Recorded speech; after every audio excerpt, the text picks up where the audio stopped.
SIA, le syndicat du sucre de La Réunion et le département de La Réunion vous présentent Terre d'ici.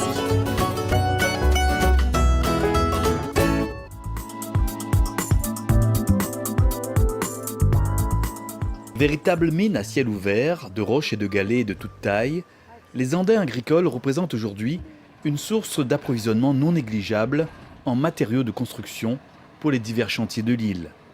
Mais si l'extraction de ces roches imposantes est désormais possible et autorisée, celle-ci doit cependant se faire dans le respect des règles en vigueur. Il y a des enjeux lorsqu'on fait des terrassements à La Réunion parce que la pente moyenne est très élevée, entre 10 et 15% selon les territoires. Il y a un quart de la population, 220 000 personnes, qui vivent en zone inondable ou potentiellement inondable. Donc dès qu'on modifie les écoulements, ça a un impact direct sur les biens et les personnes et sur l'environnement. Donc il faut prendre des précautions. Premier concerné, le propriétaire du terrain. C'est en effet sur lui que repose la responsabilité d'une telle opération. Mais l'agriculteur est bien souvent aussi le premier bénéficiaire de ce type d'intervention. Ici, sur cette exploitation de Pierrefonds, ces travaux d'aménagement foncier ont permis de récupérer plusieurs hectares de bonnes terres agricoles. Actuellement, on est en train de préparer le sol pour une prairie de fauche. Et le fait d'avoir enlevé des andins nous a permis sur cette exploitation de récupérer de la surface. Et il y a une préparation de sol qui vient après. Et là aussi, ça permettra à la plante de profiter du maximum de volume de terre et permettre une meilleure croissance et un meilleur développement. Parfois, comme c'est le cas ici, les roches qui constituaient l'andin sont réutilisées sur place. Donc là, il n'y a pas d'extraction de matériaux, c'est simplement que le matériau est réorganisé sur place pour pouvoir aménager au mieux la parcelle agricole et notamment pour pouvoir la mécaniser, faire passer un tracteur, une faucheuse ou une coupeuse de canne, peu importe. Mais on a vraiment besoin de matériaux. Donc ici, on n'a pas exporté, on n'a rien. C'est du réaménagement sur place et en ce sens, les andins peuvent être utiles aussi pour les travaux. Sur une autre partie de l'exploitation, les gros blocs de pierre sont partis pour les chantiers du BTP, ce qui a permis à l'agriculteur de récupérer près d'1 hectare de surface cultivable.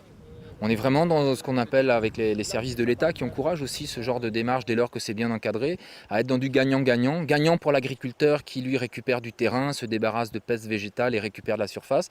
Et du gagnant pour le secteur du BTP qui lui a du matériau noble et propre. C'est des matériaux, c'est du galet bleu, c'est des très fortes densités donc qui vont servir en soubassement ou en matériaux de cassage.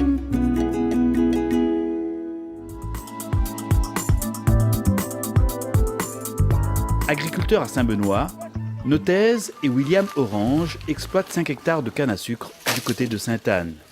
Ici, les Andins occupaient jusqu'alors près d'1 hectare de la superficie totale de leur terrain.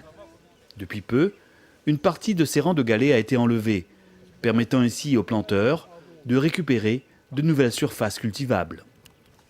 Quand on enlève les andins, on prépare les surfaces pour peut-être un jour couper mécaniquement, qui sait, parce que la main-d'œuvre devient très difficile, très rare aussi. Donc on est en train d'essayer d'enlever tous ces andins-là. Puisqu'on entend parler de la route du littoral, c'est un plus pour nous s'ils prennent tous nos galets, c'est vraiment enlever les andins pour pouvoir que les agriculteurs récupèrent de la surface et puis pour pouvoir travailler dignement, tout simplement. Ils enlèvent ça, pour nous, les gagnants, pour tout le monde. Autant nous produisons la canne, et les usines aussi, ils produisent du sucre, on veut dire, l'économie fait avancer. Quoi. Tout le monde est gagnant. Ah ben oui, c'est moi quoi, je dis gagnant. Il faut travailler pour gagner. Certes, d'autres travaux restent encore à faire pour améliorer leur exploitation. Mais les frères Orange ont la chance d'être situés dans cette zone d'aménagement foncier global de Sainte-Anne. Disons, on a un exemple récent qui est sur le territoire des Orangers, un dossier porté par la SAFER, où sur un périmètre d'à peu près 330 hectares, plus de 30 hectares d'andins pourront être valorisés. Donc on peut récupérer 10% de surface agricole utile en plus. Donc oui, ça représente un enjeu important. Mais dans l'exemple que je viens de citer, toutes les précautions sont prises pour justement éviter que les modifications des écoulements provoquent des dégradations. Afin d'éviter la dégradation des parcelles situées en aval, des aménagements spécifiques ont été réalisés en amont pour favoriser l'infiltration des eaux de ruissellement dans les champs. Donc un andin a été enlevé pendant la phase des travaux. Par rapport à ça, il y a eu la réalisation d'une eau d'infiltration sur le principe d'accentuer l'infiltration à ce niveau. Le long du fossé sera également planté, il y aura une mise en place d'une haie pour consolider la berge, le côté du fossé.